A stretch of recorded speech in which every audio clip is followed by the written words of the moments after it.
قصيدة أمي يا صدر الحنان. أمي يا شراع الطفولة الضائعة، يا مرفأ الأحلام حين تنكسر المجاديف، علمتني كيف أحب الحياة وكيف أزرع في حقولها زهور الوفاء.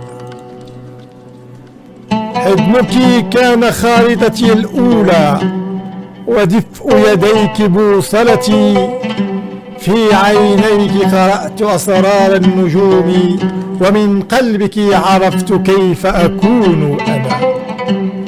يا امرأة حملتني على أمواجها وغنت لي تهويدات النجاة، بين ضلوعك وجدت كنزي وفي أنفاسك دفء مواسمي.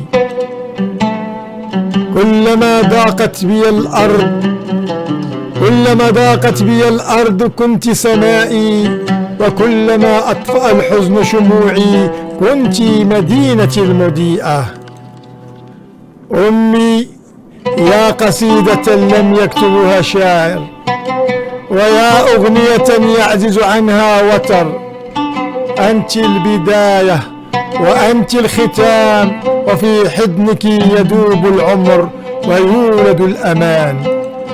أنت امرأة بحجم الكون وصوتك لحن يحرك المدى، أحبك كما لا يحب طفل وأحن إليك كما لا يحن وطن.